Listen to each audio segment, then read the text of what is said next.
Mes salutations à toi qui m'écoutes, mes salutations à toi mon frère, mes salutations à toi ma sœur, c'est ton frère Yende, donc l'un des disciples de Zulason. Comme tu le sais, vu que tu es sur la chaîne, ici nous allons parler de spiritualité, car nous allons lire dans Kalatambale. Donc Kalatambale c'est quoi? C'est le livre de la vérité, c'est le récit authentique, c'est Bible, donc une bibliothèque de plusieurs récits, de plusieurs livres. Et ici il n'y a pas de chapitre avec un Dieu qui doit se reposer à la fin de la semaine. Donc, au bout de 6 jours, au bout de 7 jours, en fonction des scribes, des auteurs. Ici, c'est la précision. Donc, nous n'allons pas rentrer dans le sensationnisme avec de Dieu m'a dit, Dieu m'a mis dans le cœur, avec un roi David qui a besoin de réveiller Yahvé Adonai Yahvé. Voilà, il a tellement de noms. Un Dieu qui fait son conseil et tout ça, entouré des autres dieux. Un Dieu jaloux, un Dieu qui fait que se contredire, donc un Dieu lunatique. Il n'y a pas ça, car l'Oba est l'unique créateur. Il n'est pas dans ça, parce qu'il n'y a rien qui le contient. Il n'y a pas une jalousie qui le contient, qui le maîtrise, qui le domine. Il n'y a pas, à un moment donné, tu peux le voir, à un autre moment, tu ne peux pas le voir. Donc, l'Oba est unique. Et ici, aujourd'hui, nous allons encore apprendre à mieux connaître son verbe, donc le verbe de tété, sa volonté, les lois et les commandements. Donc, restez accrochés et il y a tout d'abord l'introduction et je reviens juste après.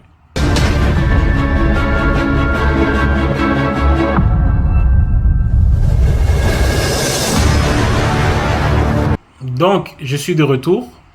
Comme je l'ai dit à chaque fois, l'aube a permis que l'homme, donc l'homme universel, le premier homme, comme les entités d'ailleurs, qu'il puisse avoir son libre arbitre. Parce que voilà, il faut pas être un robot comme dans les églises du réveil où voilà, on est comme des moutons, où les gens ils sont nés dans cette religion-là, comme dans toute forme de religion, où ils font que suivre sans réellement comprendre. Répéter ce que d'autres ils vont dire. Non, ici, dans la vérité, on ne veut pas de moutons. On veut que toi ou moi, on le fait par notre propre volonté. Donc, qu'on utilise notre volonté pour faire le bien, qu'on utilise notre volonté pour nous approcher à tété l'oba, à son verbe, pour être en harmonie avec la création. Donc, il faut le vouloir. Il faut prendre plaisir à ça. Donc, tu as ton libre arbitre. Utilise-le pour faire le bien, utilise-le pour grandir spirituellement, utilise-le pour t'approcher de ton salut en te procurant Kalatambale, donc le récit authentique, Bible, et les autres récits qui font partir de cette grande bibliothèque. Donc aujourd'hui, nous allons lire dans le Proverbe, dans Bialabamunia, chapitre 23 à partir du verset 1. Donc c'est la mise en garde diverse, entre parenthèses 2. Donc la deuxième partie. Et il est dit au verset 1, quand tu es assis à la table d'un homme important, non initié, considère bien qui tu as devant toi.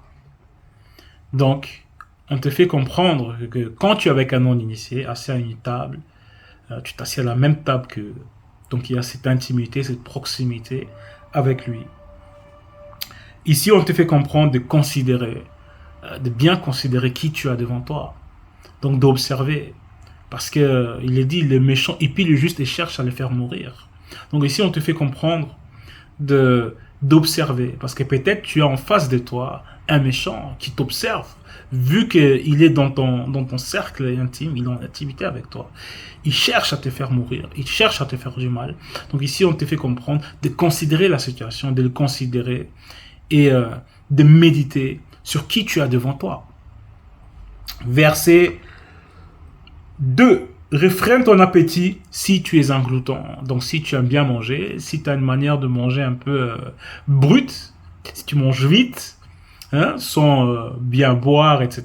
Si tu n'arrives pas encore à prendre ton temps quand tu manges, à bien déguster, ici on te fait comprendre de te réfréner. Donc d'avoir cette délicatesse et de ne pas, on va dire, voilà, manger, comme certains vont dire, comme un porc. Ici, on te fait comprendre de réfréner ton appétit. Verset 3. Ne te montre pas saisi de convoitises pour ces mets délicieux, car c'est une nourriture de mensonges. Donc ici, on te fait comprendre que cet homme important-là, que tu dois considérer, que tu dois considérer le fait que tu as devant toi, il va te proposer une nourriture de mensonges. Donc ici, on te fait comprendre, ne te montre pas saisi de convoitises. Ne montre pas que tu convoites cette nourriture. Parce que il n'a pas de bonnes intentions. Parce que sa nourriture, c'est une nourriture de mensonge. Donc, c'est pas une nourriture de vérité. Il y a le mensonge derrière.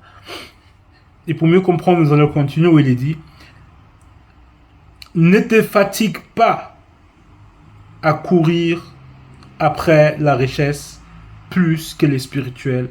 Cesse même d'y penser.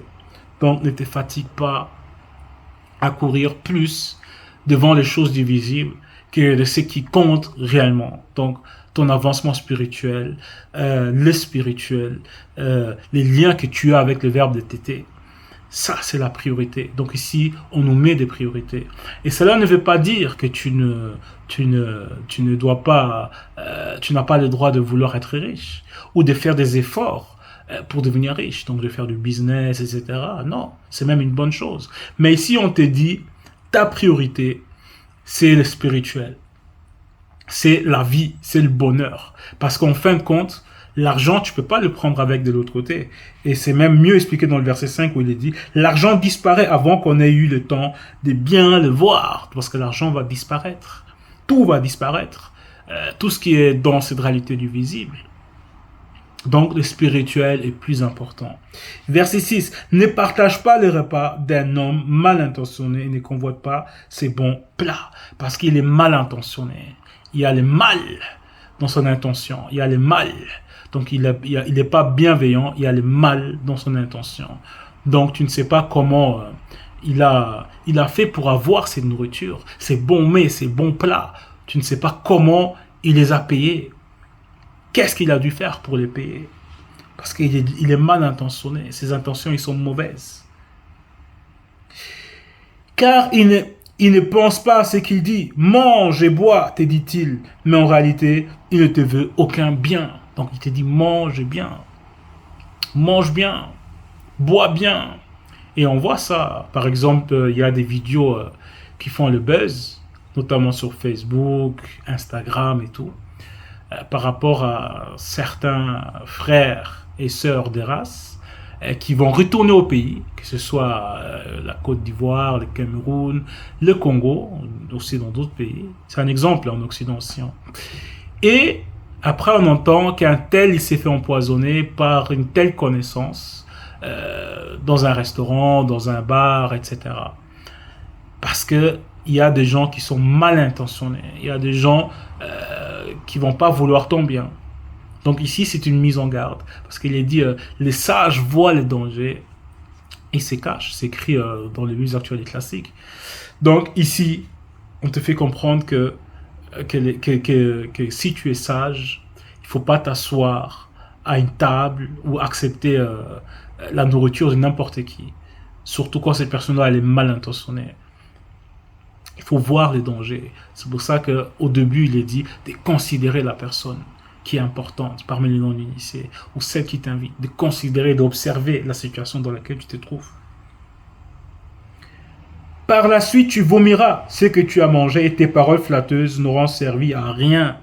Donc, peut-être tu es en train de flatter, merci monsieur, merci chef, etc. Mais lui, son but, car vu qu'il est mal intentionné, c'était de t'empoisonner. Donc, tu as fait la flatterie pour rien. N'essaye pas de te faire écouter d'un insensé. Il ne reconnaîtra pas la valeur de tes paroles. Parce qu'un insensé, c'est qui? C'est quelqu'un qui prend plaisir à prendre les sens inverses. De prendre les chemins de l'oubli. De ne pas emprunter les chemins qui mènent vers la vie. Donc, il prend plaisir au mal. Ainsi, il est mal intentionné, ainsi, il est dans la méconnaissance, et ainsi de suite. Chacun sa caractéristique. Mais néanmoins, il est insensé. Donc, tu ne vas pas pouvoir les raisonner car il ne t'écoute pas, parce qu'il prend son plaisir dans tout ce qui est insensé, dans ce qui n'est pas cohérent. Donc, il ne va pas t'écouter quand tu vas lui parler des vérités avec un bon sens, parce que pour lui, c'est l'envers. Ne déplace pas les bornes posées autrefois selon le verbe et ne cherche pas à t'emparer du terrain de l'orphelin. Donc, n'essaye pas de faire comme les auteurs de la Bible, actuelle et classique, de pervertir ce qui a été placé déjà par les verbes. Donc, n'essaye pas de détourner, de déformer les propos du verbe. Et n'essaye pas de t'emparer du terrain de l'orphelin connu. Car en effet, ils ont un défenseur puissant et c'est lui qui soutiendra leur cause contre toi. Donc c'est déjà pas bien de convoiter, de prendre le terrain de quelqu'un d'autre, mais si c'est un connu et c'est pas n'importe qui, donc il est protégé, il a son défenseur. Ouvre le chemin de l'éducation spirituelle que tu reçois à ton esprit et tes oreilles aux leçons de l'expérience. Donc ici, on nous fait comprendre d'ouvrir les chemins de l'éducation spirituelle que tu reçois dans ton esprit. Certains qui sont peut-être depuis longtemps dans la bergerie, qui vont suivre les enseignements de Zoula, notamment lors des Facebook Live ou ces vidéos, mais parfois vous allez voir des commentaires, des détracteurs, des gens qui veulent juste contredire, quand Zoula démontre avec des preuves à l'appui que tel texte ou tel verset est rempli d'erreurs, de contradictions, etc. Il les démontre avec des preuves à l'appui. Et ces gens-là, ils vont fermer ces chemins-là, ces chemins qui vont les mener vers la liberté par rapport au monde occulte et à l'épanouissement, on va dire, de tous leurs êtres. Donc ces gens-là, ils vont fermer ces chemins-là. Et ici, on nous fait comprendre d'ouvrir les chemins de l'éducation spirituelle qu'on reçoit dans notre esprit. Donc de ne pas être fermé, d'être à l'écoute. Et si on te dit de vérifier, mais de vérifier et de ne pas parler sans avoir écouté réellement.